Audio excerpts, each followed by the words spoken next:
My name is Ethan Kaiser. I am a scientist and an atheist. And my question is, since the Bible has been scientifically disproven as far as all the claims, theory of evolution, archaeology, Noah's Ark, Adam and Eve, since we know this didn't happen because of our science nowadays, my question is, how do we have, according to the Bible, how do we have free will if God is this omniscient being that knows everything about us, everything we will do, and he pretty much knows our outcome before we're even created? So he creates us knowing everything we'll do. Since we can't surprise him by our actions, we have no free will. Our choices have been predetermined, and that the act of judgment is completely immoral because he knows what we're going to do. Nothing can surprise him. That's my question. Thank you for the question. And before you go into an auditorium, if you give a sheet of paper and ask us to write 20 possible questions, that'll come. We've never heard a new one in all of these years that go by. They're pretty much the same questions.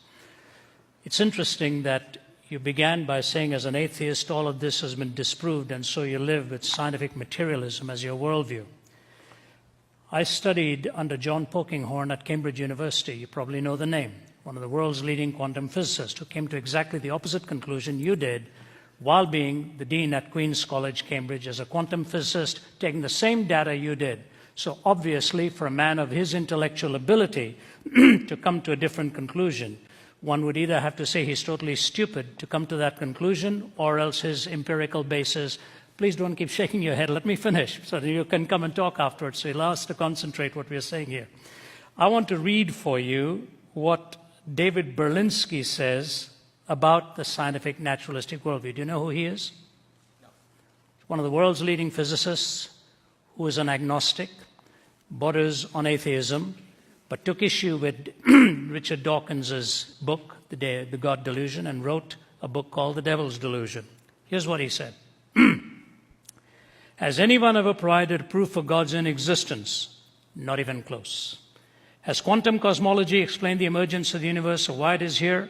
Not even close. Have the sciences explained why our universe seems to be fine-tuned to allow for the existence of life? Not even close. This is Berlinski talking. Are physicists and biologists willing to believe in anything as long as it is not religious thought? Close enough.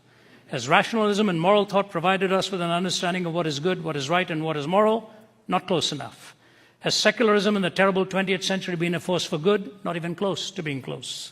Is there a narrow and oppressive orthodoxy of thought and opinion within the sciences? Close enough. Does anything in the sciences or in their philosophy justify the claim that religious belief is irrational? Not even in the ballpark. Is scientific atheism a frivolous exercise in intellectual contempt? Dead on. Now, I didn't say that, all right? I'm not quoting myself. Please give me your name, sir. Ethan. Ethan? Yes. Ethan, what you're wrestling with is not uncommon. Many people from a scientific and materialistic worldview will say what you've said and come to that conclusion. The problem is what you mispositioned was your concern between determinism and free will. Your application could have gone in many different directions, but you came to that one for some reason, which I was unfortunate, I think. At Cambridge, I listened to a talk at the Lady Mitchell Hall in 1990 by Stephen Hawking. As you know, he can't speak. He uses a speech synthesizer. His whole talk was on determinism and freedom. And you know what he concluded? That the tragedy with scientific materialism, if we take its assumptions, is that we are not free, we are totally determined. That was the world's leading physicist at that time saying, the very thing you're asking of the Christian faith, he pinned on your backs. As scientific materialists. You can go right online and trace it. Lady Mitchell Hall, 1990, somewhere on March, April, May, that time. I was in attendance. And he said, the only escape I have is since I don't know what has been determined, I may as well not be.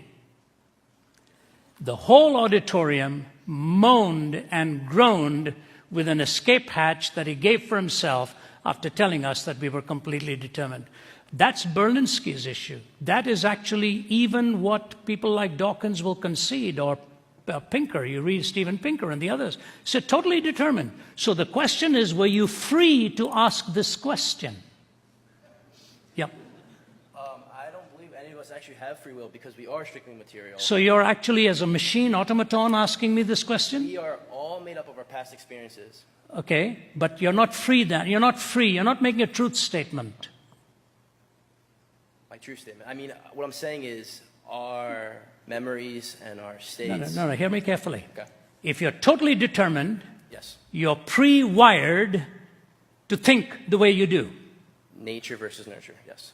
Sorry? Nature versus nurture. Nature versus nurture. Yes. Regardless, the nurture may provide a different environment, but the nature is you're hardwired to come out with a certain conclusion. Out of flux, nothing but flux. You know, what you put into the computer, ultimately is going to come out. But you have to ask yourself, are you making a truth claim? If you are making a truth claim, you're rising above the bondage of total subjectivity. And the moment you claim a truth claim, you're violating determinism. And so I just leave you with that, and let's meet afterwards. Hey, Ethan, we want to chat with you. You know, you're the kind of guy we come here for. So afterwards, you come here and we'll chat with you. Come here, give me a shake hand. Blessings, love. Thanks, buddy. Thank you.